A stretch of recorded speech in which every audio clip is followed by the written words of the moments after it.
Queridos irmãos, saúdo a todos com a graça e a paz de nosso Senhor e Salvador Jesus Cristo. É com alegria e satisfação que venho compartilhar a palavra de Deus com os irmãos, mas em especial expressar a minha gratidão a Deus pela oração de cada um de vocês, pelo apoio, pelo amor, pelo cuidado desta congregação, dos irmãos e amigos que aqui estão, que não são de hoje, dos filhos que adquiri, não que eu os adotei, eles me adotaram, e aí eu não tive como dizer mais não.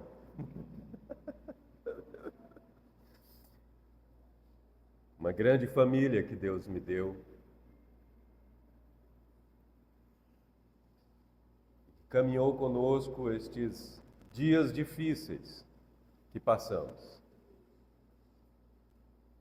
Alguns mais próximos, outros não podendo estar tão próximos, alguns sentindo bem mais de perto as dores,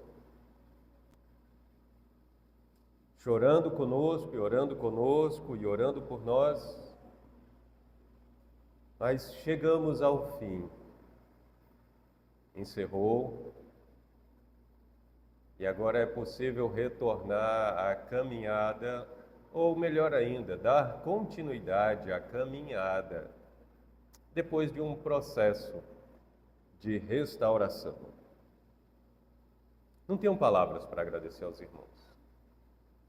O que eu posso fazer é dizer que eu renovo diante de Deus o compromisso de permanecer orando por vocês. Ser um intercessor de cada um de vocês, da família de vocês, da vida de vocês, para que juntos cresçamos na graça e no conhecimento de Cristo Jesus. E a nossa alegria seja cada vez mais perfeita no Senhor. E assim, amados, não tem melhor coisa a fazer do que compartilhar a palavra do Senhor e ser consolado, fortalecido e instruído por ela, para continuarmos caminhando. E eu quero convidá-los a abrir a palavra de Deus na segunda carta do apóstolo Paulo aos Coríntios, no capítulo 1.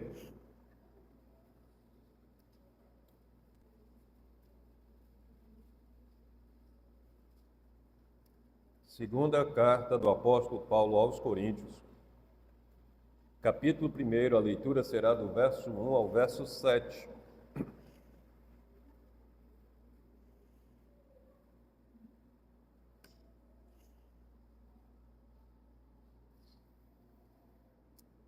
Diz assim a palavra do Senhor nesta porção das Escrituras. 2 Coríntios, capítulo 1, verso 1 a 7. Paulo, apóstolo de Cristo Jesus, pela vontade de Deus, e o irmão Timóteo, a igreja de Deus que está em Corinto, e a todos os santos em toda a Acaia. Graça a vós outros e paz da parte de Deus, nosso Pai, e do Senhor Jesus Cristo. Bendito seja o Deus e Pai de nosso Senhor Jesus Cristo, o Pai de misericórdias e Deus de toda consolação. É Ele quem nos conforta em toda a nossa tribulação para podermos consolar os que estiverem em qualquer angústia, com a consolação que nós mesmos somos contemplados por Deus. Porque assim como os sofrimentos de Cristo se manifestam em grande medida a nosso favor, assim também a nossa consolação transborda por meio de Cristo. Mas, se somos atribulados, é para o vosso conforto e salvação. Se somos confortados, é também para o vosso conforto, o qual se torna eficaz, suportando vós com paciência os mesmos sofrimentos que nós também padecemos. A nossa esperança a respeito de vós está firme, sabendo que, como sois participantes dos sofrimentos, assim o sereis da consolação. Oremos mais uma vez. Bendito Deus e Pai, Pai de eterna consolação, que nos consola em toda tribulação, e que trabalha no nosso coração tudo quanto te apraz. Trata a alma de cada filho, de cada filha, cada pessoa, cada mulher, cada homem, cada jovem, cada criança, para a glória do teu nome, para o louvor da tua glória. Assim te pedimos, Pai, em nome de Jesus. Amém. Instrumentos de consolação. Esse é o título da meditação que nós vamos desenvolver nesta noite a partir de 2 Coríntios, capítulo 1, dos versos iniciais.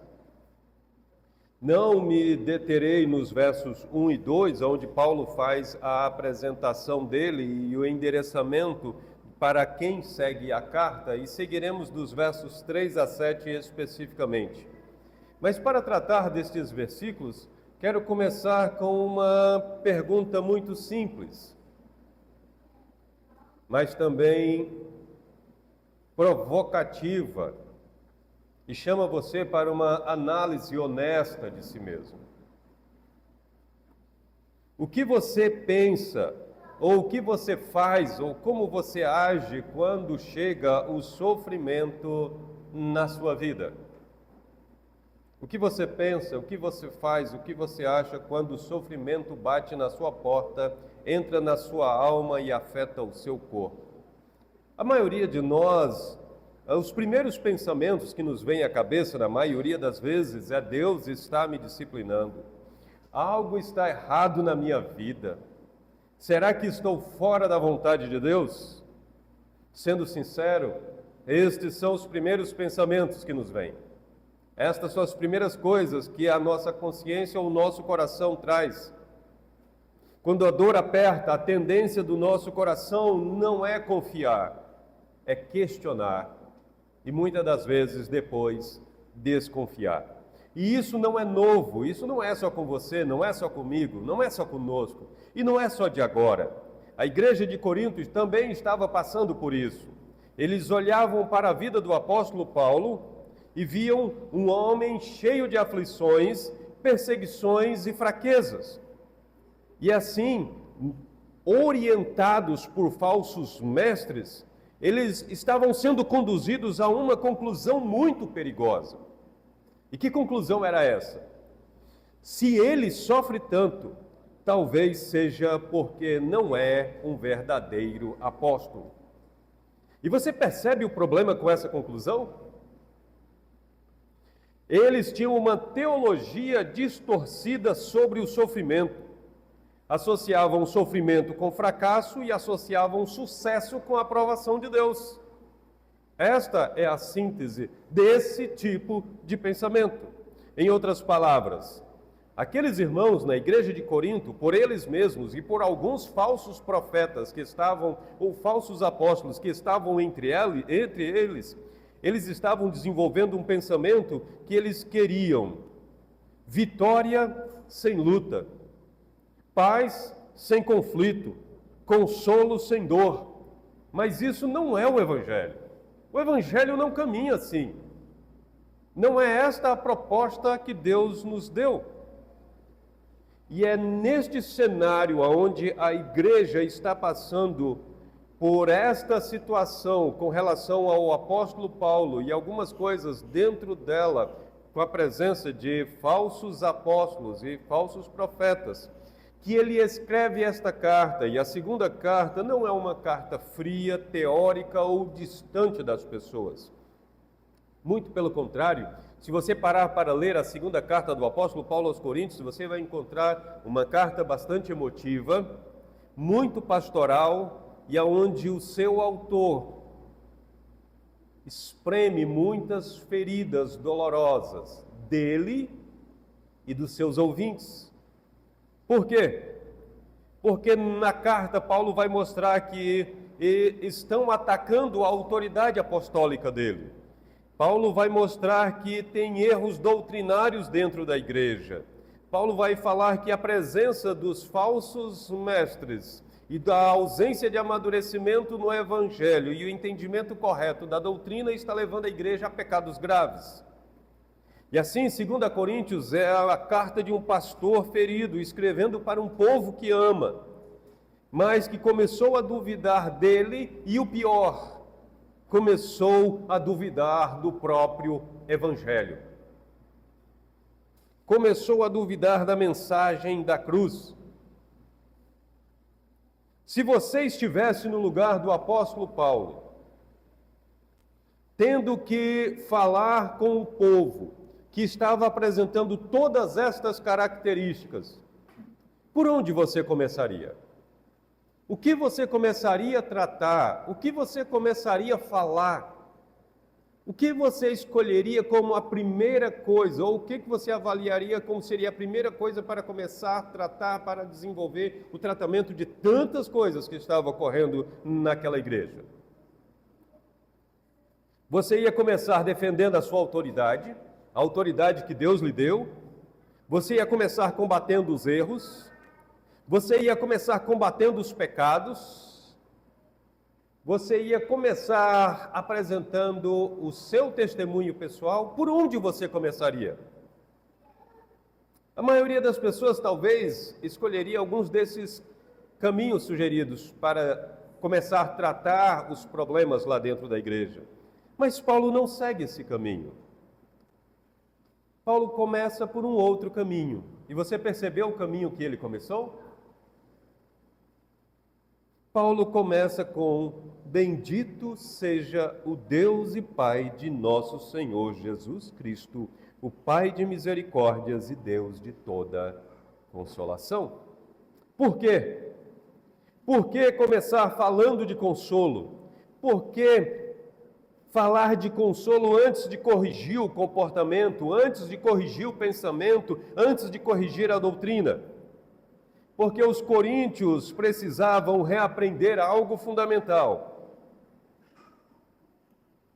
que sofrimento não é igual a abandono de Deus. Sofrimento é o cenário onde Deus age e trabalha com consolação. Paulo entendia e já vivia algo que nós demoramos a entender e a viver. Se você erra na sua teologia do sofrimento, você erra na leitura da vida inteira. Se você erra na sua teologia sobre o sofrimento, você vai interpretar as suas lutas todas como derrota. Você vai duvidar do cuidado de Deus. Você vai buscar um evangelho superficial. E é por isso que Paulo começa esta epístola de uma forma pastoralmente brilhante. Antes de falar de si mesmo, antes de se defender, antes de confrontar, antes de corrigir, ele começa falando sobre quem Deus é. E esse tratamento, ele não é novo. Foi a mesma forma como Deus tratou com Jó. Você se lembra? Jó fez muitas perguntas a Deus. Quando Deus veio falar com Jó, Deus não respondeu às perguntas de Jó. O que foi que Deus mostrou para Jó? Quem ele era. Quem ele era. Jó, olhe quem sou eu. Então esse não é um tratamento novo. Esse é o tratamento da Escritura.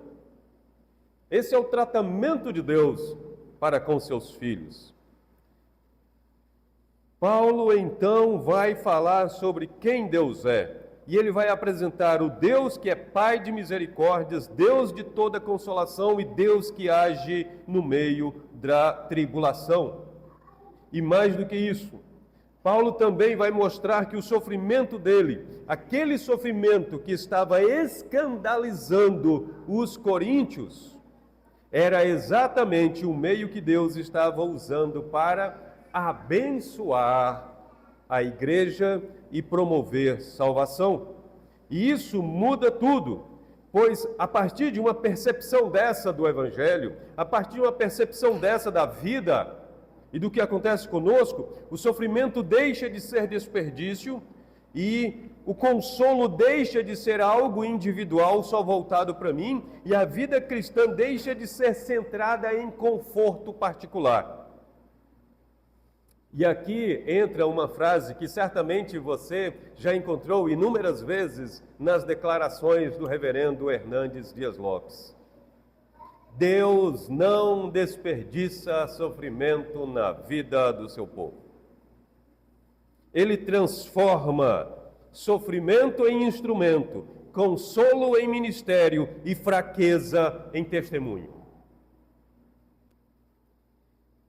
E é exatamente este o propósito de Deus para a minha vida e a sua vida nessa noite. Se chegamos aqui cansados, pressionados pela vida ou confusos com o que estamos vivendo ou o que estivemos vivendo, e no nosso coração tem ecoado algum tipo de pergunta: por que tudo isso está acontecendo comigo? Por que só comigo? Por que em mim? Como disse um jovem uma certa vez, há quase 2 anos atrás: por que Deus não me esquece? Será que Deus só está olhando para mim? Por que só acontece comigo? A resposta que o texto bíblico vai nos trazer é que é porque Deus está fazendo algo maior do que nós imaginamos nas nossas vidas. A dor ofusca os nossos olhos. A dor ensurdece os nossos ouvidos. E se nós não tivermos uma boa teologia e um desejo de buscarmos o nosso Deus, a dor também pode endurecer o nosso coração, entorpecer os nossos sentidos e desvirtuar os nossos passos. Por isso, hoje nós vamos aprender que o mesmo Deus que permite a tribulação é o Deus que sustenta, consola e usa a tribulação para o bem do seu povo. E vamos observar isso de 3 a 7 do capítulo 1 de 2 Coríntios, e entender que Deus transforma sofrimento em consolação e a consolação em instrumento de graça para a vida de todos os seus. Então vamos seguir. E agora caminhe comigo que a gente vai procurar ir de forma sucinta, versículo a versículo, de 3 a 7. Paulo começa dessa forma falando sobre Deus, porque não é que a vida está fácil, muito pelo contrário, a vida daqueles irmãos está difícil. Mas Deus está presente na vida deles. E no versículo 3 e início do versículo 4, ele vai nos apresentar quem é Deus, e Deus é a fonte de toda a consolação. Ele diz: bendito seja o Deus e Pai de nosso Senhor Jesus Cristo, Pai de misericórdias e Deus de toda a consolação. É Ele quem nos conforta em toda a nossa tribulação. Perceba, Paulo começa falando que o principal para ser olhado não é os problemas. Não olhe para os problemas. Pode parecer um jargão que muitos utilizam, mas ele começa com Deus. Antes de falar da dor, ele fala de Deus. E isso serve para ir nos corrigindo. Porque quando sofremos, nós fazemos olhar a dor, as circunstâncias, o problema. E Paulo, pelo Espírito Santo, nos convida a fixarmos os olhos em Deus. E olharmos para quem é Deus, e redescobrirmos quem é Deus, relembrarmos quem é Deus. E quem é Deus? A palavra do Senhor diz: Deus é o Pai de misericórdias. Bendito seja o Deus e Pai de nosso Senhor Jesus Cristo, o Pai de misericórdias. E é bonito estar misericórdia no plural. Porque se misericórdia já é algo grandioso, agora misericórdias. E quando fala sobre Deus, todo o atributo, toda a característica, toda a ação de Deus, ela é semelhante a Ele. Infinita como Ele. Então, uma misericórdia infinita, misericórdias infinitas. E Ele é o Pai destas misericórdias. E Ele não para por isso. Ele diz, e Deus de toda consolação. Toda misericórdia que você já recebeu veio de Deus. Todo consolo que você já experimentou veio de Deus. Não existe misericórdia afastado de Deus, não existe consolo verdadeiro fora de Deus, longe de Deus e independente de Deus. Deus não apenas dá o consolo, Ele é o Deus de toda consolação. E isso faz toda a diferença. Porque se o consolo fosse apenas algo que Deus entrega, ele poderia acabar. Mas não é algo que Deus nos entrega, é algo que Deus é algo que está em Deus. Está ligado à natureza dele, porque está ligado à misericórdia. E se está ligado a Ele, está ligado nele, nunca se esgota, ou seja, nunca vai faltar misericórdia da parte de Deus para com a sua vida, assim nunca vai faltar consolo da parte de Deus para a sua vida. Se você depende de um açude para suprir a sua necessidade de água, um açude pode secar, havendo muita escassez. Mas se você depende de um rio e está próximo da fonte, da nascente desse rio, você vai ter água jorrando o tempo todo e nunca vai sentir ou perceber a escassez de água. Você sempre terá suprida a sua necessidade de água porque você está na nascente. E muito mais do que uma nascente de um rio, é a fonte que nos consola, que nos dá a misericórdia. Quando a dor vem, quando o sofrimento vem, quando a angústia vem, aonde você vai buscar consolo? Para onde você corre? Muitas pessoas, para tentar passar por momento de sofrimento, eles vão buscar distração. Vão buscar entretenimento, outras se isolam, ou alguma outra coisa parecida com isso, mas nada disso traz consolo de verdade, nada disso sustenta. Temos que correr para o Senhor, temos que correr para Deus. Qualquer outra coisa que você for buscar alívio, pode amenizar por algum tempo, mas é uma fonte que logo se esgotará. Se você depender de pessoas, se você depender do dinheiro, se depender da sua juventude, se depender de qualquer outra coisa, se depender de profissionais, todas estas coisas são limitadas e uma hora vai acabar.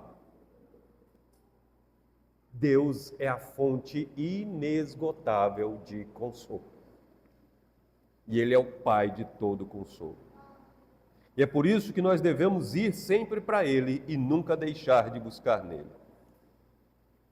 Não busquemos consolo nos lugares e nas pessoas erradas. Busquemos em Deus. E oremos para que Deus mova as pessoas que Ele quer usar para nos consolar. Isso é interessante, sabe?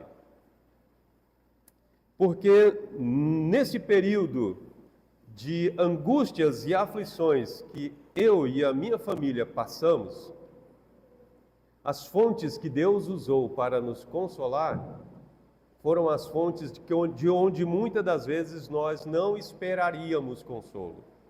E as fontes que era para vir consolo, nunca veio consolo nenhum.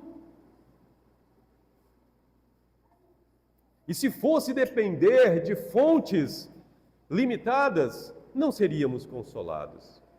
Mas o Senhor consola e Ele sabe consolar. Mas além de falar sobre Deus e trazer a lembrança de Deus e dessa grandeza de Deus, o apóstolo Paulo segue caminhando mais um pouco conosco. Deus é a fonte de toda consolação, mas Paulo não para e ele aprofunda um pouco mais. Ele mostra que Deus nos consola com propósito. Parte B do versículo 4. Parte B do versículo 4. Depois de dizer que Deus é quem nos consola na nossa tribulação, ele começa a explicar o porquê que o Senhor faz tudo isso em nós, para podermos consolar os que estiverem em qualquer angústia, com a consolação que nós mesmos somos contemplados por Deus. Deus nos consola com propósito. Observemos o texto. Deus consola para que nós consolemos. Por isso, para mim, é uma satisfação poder transmitir a palavra de Deus que consola. Porque eu estou aqui para repetir algo que vocês já sabem e fortalecer algo que vocês já sabem. O Senhor nos consola. E nós vamos continuar. Nós vamos perseverar, porque Ele nos consola. Ele nos conforta. Ele nos anima. E nós seguimos em frente. Naturalmente, a nossa reação quando estamos passando por angústia e aflição é: Deus me tira disso. Deus acaba logo com isso. Deus resolve logo isso. Não é só você. Quem é que está em angústia e aflição que não faz essa oração? Eu fiz isso muitas vezes. De Senhor, até quando? E não pense que você está errado. Se você for ler os Salmos, você vai encontrar inúmeras vezes os salmistas dizendo: Senhor, até quando? E eu não estou dizendo para você que não é errado. E se você está em angústia, ou esteve em angústia e falou assim, ou quando estiver em angústia, se você se vê falando assim, também não se sinta um pecador mais miserável por isso. Muito pelo contrário, pode dizer: Senhor, até quando? Senhor, até quando? Porque todo sofrimento vai ter fim. Alguns vão encerrar aqui. E tem outros que aguardam aquele grande dia. Mas todos vão passar. E é importante continuarmos falando até quando. Mas Paulo mostra que o sofrimento que nós estamos passando e o consolo que estamos recebendo tem um propósito que não é voltado só para nós. O Senhor nos consola, nós somos consolados. O primeiro propósito do Senhor é consolar e confortar o nosso coração. Mas quando Ele faz isso, Ele está pensando em nós e nos demais. Ele está e nos moldando, nos ensinando e nos preparando para sermos instrumento de bênçãos na vida dos outros. E aqui está uma verdade que nos confronta. O meu e o seu, o nosso sofrimento não termina em nós. E não é voltado só para a nossa vida. Paulo diz que nós somos consolados para podermos consolar. Ou seja, Deus permite a tribulação, Deus dá o consolo, e esse consolo se transforma em ministério. Você não ministra só com conhecimento, nem só com pregação, nem só com aula, nem só com intercessão, mas você ministra também com o testemunho de vida, seja em obra, seja em palavra, mostrando a graça e a misericórdia de Deus em favor da sua vida. A sua vida, a sua história, a história que Deus está desenvolvendo na sua vida, tem o propósito de abençoar muitas vidas. Sabe? Quer saber se alguém que passou por dores profundas entendeu bem o que ele passou e reconheceu o consolo da parte de Deus na sua vida? Observe a maneira como esta pessoa fala com o seu semelhante quando ele está em momentos de dores. Por quê? Alguém que passou por dores profundas, que perdeu coisas e pessoas importantes, enfrentou crises e desafios grandes, lutou internamente contra paixões e sentimentos e venceu confiando no Senhor. Essa pessoa recebendo e entendendo o consolo que Deus dá aos seus filhos, quando ela fala com alguém que está sofrendo, ela não fala só de teoria, ela fala com um peso, com uma verdade, com uma sensibilidade ao coração do seu semelhante. Ela não fala de maneira fria, indiferente e distante. Ela fala com graça, ela fala com misericórdia, ela fala com amor, ela fala com compaixão, ela sabe consolar, porque ela sabe como ela foi consolada e ela caminhou os passos devidos com o Senhor. Ela sabe confrontar com amor. E aí eu lhe pergunto, o que você tem feito com o consolo que Deus tem lhe dado nas angústias e nas aflições? Como você tem usado o consolo, o conforto que Deus tem lhe dado nas angústias, nas tribulações, nas lutas e nas dores? O que você tem feito com tudo isso? Como tudo isso tem contribuído para manifestar a glória de Cristo e levar o Evangelho a ir mais avante? Você compartilhou o Evangelho? Você compartilhou as misericórdias do Senhor em favor da sua vida? Você serviu alguém consolando e confortando? Você tornou-se um instrumento de graça? Você ministrou a outras vidas? Você consolou como foi consolado por Deus? Ou você está guardando tudo isso para si mesmo e achando que pode deixar isso dentro do guarda-roupa ou debaixo da cama?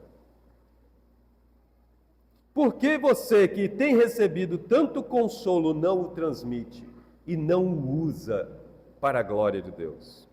Se você não está fazendo isso, você está interrompendo o propósito de Deus neste processo. Você não está sendo um rio fluindo, você está sendo uma barragem. Você está sendo uma barreira.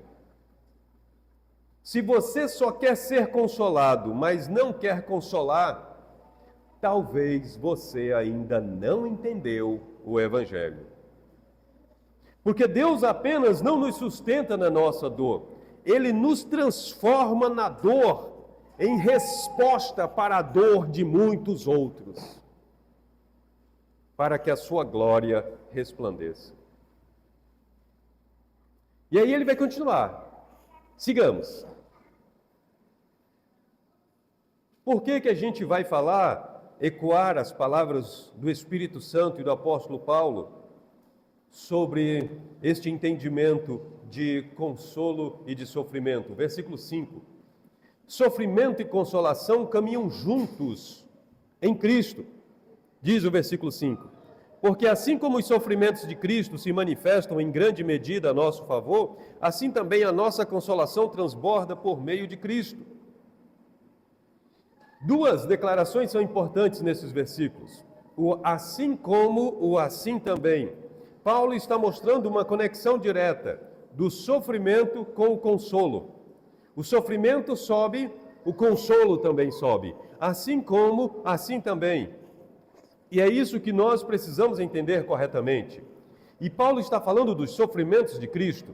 Sofrimento não significa que nós estamos pagando por pecado, e aqui é necessário corrigir qualquer tipo de erro que possa vir no entendimento de alguma pessoa, porque algumas pessoas já leram esse texto e entenderam, quer dizer então que eu sofro com Cristo e eu estou pagando os meus pecados? Não é isso que o apóstolo Paulo está falando, porque o sofrimento pelo pagamento do pecado, Cristo já sofreu. Isso já foi completamente feito por Cristo Jesus na cruz do Calvário. Quando o texto fala dos sofrimentos de Cristo, não está dizendo que nós ajudamos Cristo a nos salvar. Esse sofrimento foi único de Cristo. Ele foi na cruz. Jesus sofreu no lugar de pecadores. Ele levou sobre si a nossa culpa, suportou a ira de Deus, ele venceu a morte e ressuscitou ao terceiro dia. Ele sofreu o sofrimento substituto. Foi o cordeiro substitutivo. Ele fez o que jamais eu poderia fazer, o que você jamais poderia fazer, o que eu não consigo, o que ninguém consegue. Pagar pelos nossos pecados e nos reconciliar com Deus. Cristo fez isto, e isto é o Evangelho. Você e eu somos salvos porque Ele sofreu, não porque nós sofremos. Nós somos salvos porque Cristo sofreu por nós. Ele morreu por nós, pagou o preço e abriu o caminho. Todo aquele que confia nele, recebe perdão, recebe reconciliação, passa a viver unido com Ele. Agora, depois que cremos nele, confiamos nele, nós começamos a participar de outro sofrimento. O sofrimento de estar unido com Ele. E é desse sofrimento que Paulo está falando aqui. O sofrimento de estar unido a Cristo. Sofrer por causa de Cristo. E o que seria sofrer por causa de Cristo? É o sofrer por viver fiel. Lutar contra o pecado. Permanecer firme. Permanecer crendo por seguir a verdade. Quanto mais você se identifica com Cristo, mais você sofre, mais você experimenta sofrimento. E é aqui que Paulo está dizendo, quanto mais sofrimento você experimenta, mais consolo recebe. Os sofrimentos transbordam, mas também o que transborda junto com os sofrimentos? Consolo. E os sofrimentos transbordam por meio de Cristo, e o consolo transborda de forma abundante por meio de Cristo.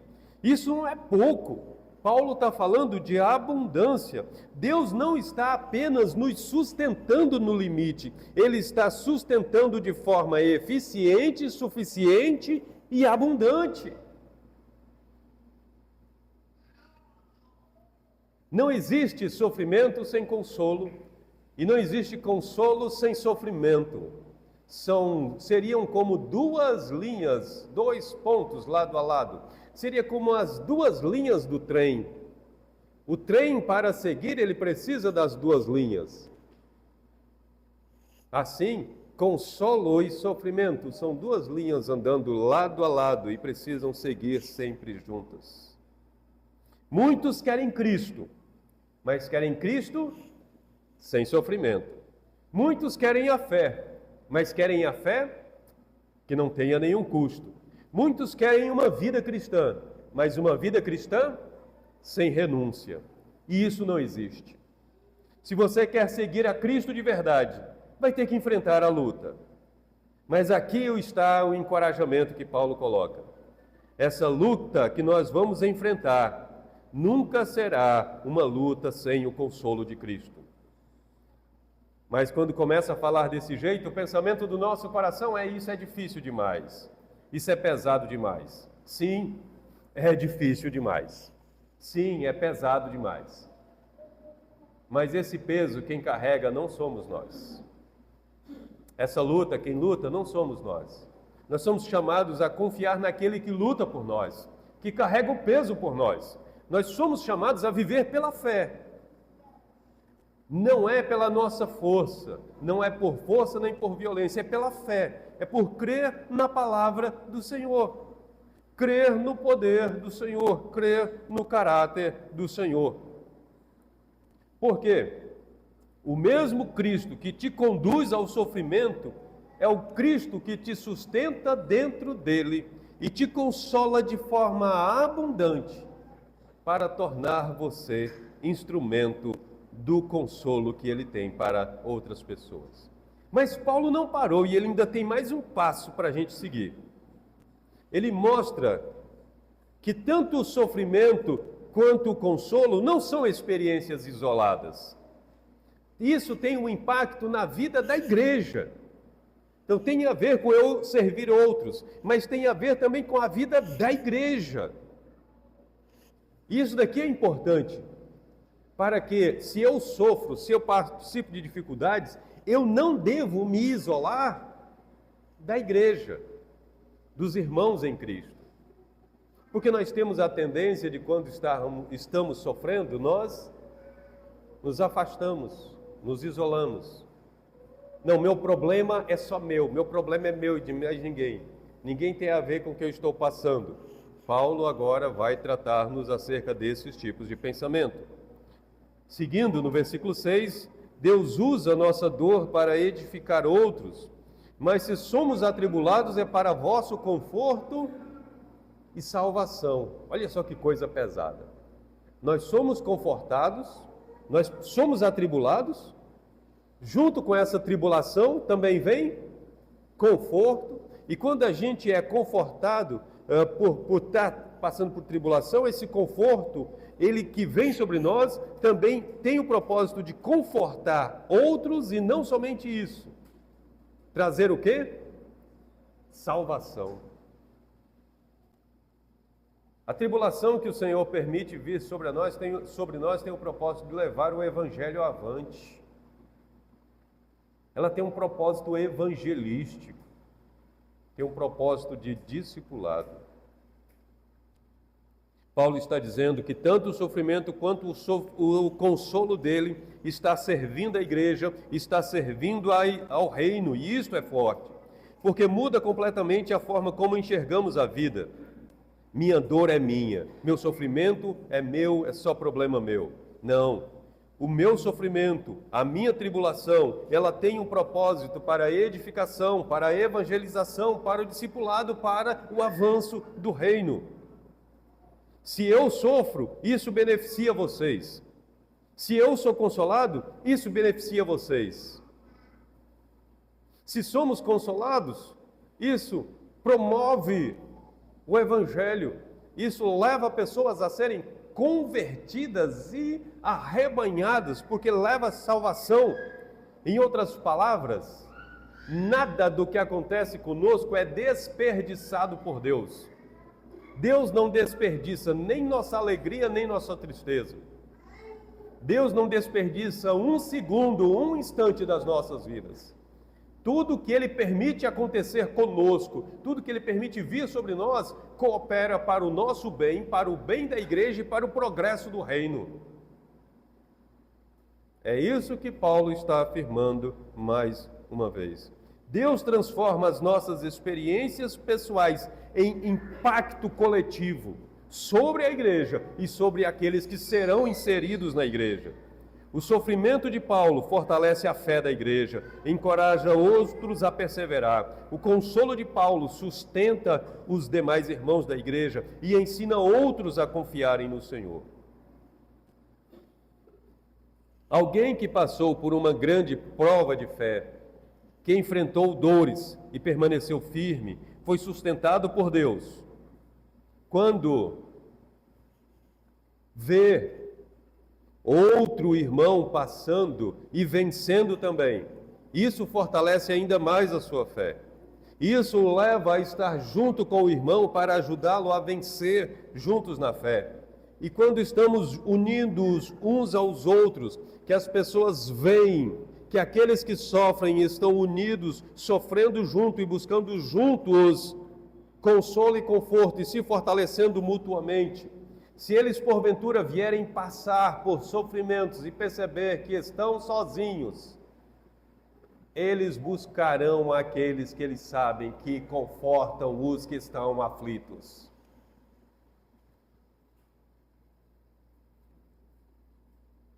Por que eu vim? Por que você está aqui, cidadão? Por que você está aqui, cidadã? Porque eu estou passando por dificuldades. E eu percebi que aqui vocês cuidam uns dos outros. Eu ouvi falar que aqui chegou fulano com uma dificuldade parecida com a minha e vocês cuidaram e a vida dele está diferente. Eu estou precisando de ajuda.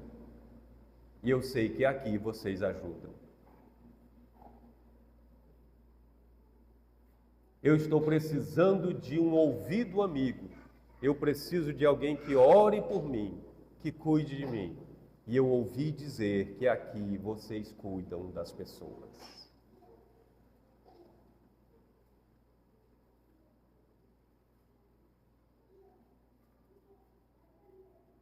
Isso é o Evangelho. Isso é o Evangelho em coração de pessoas. Isso é a igreja com o Evangelho. Isso é o Espírito Santo na igreja. Esse é o poder da palavra. Esse é o propósito de Deus para as nossas vidas.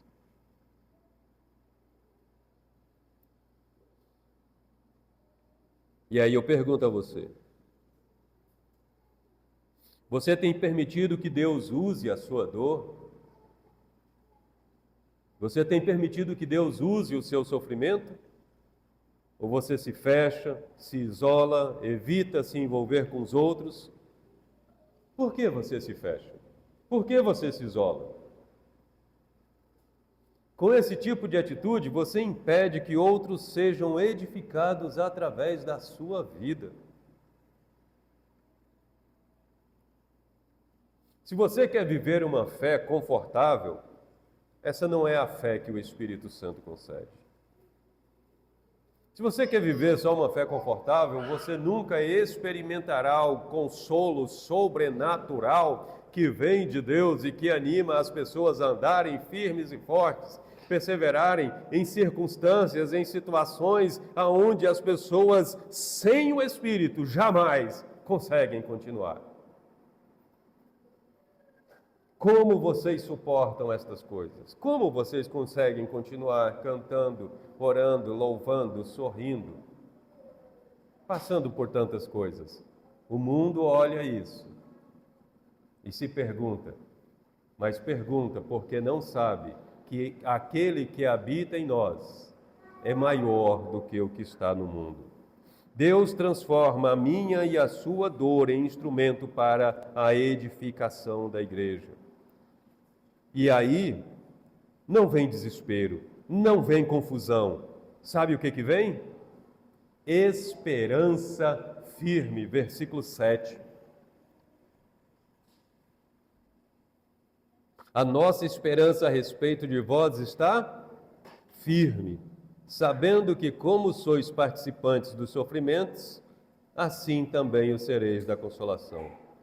Paulo não está inseguro acerca daqueles irmãos, mas ele tem uma esperança firme.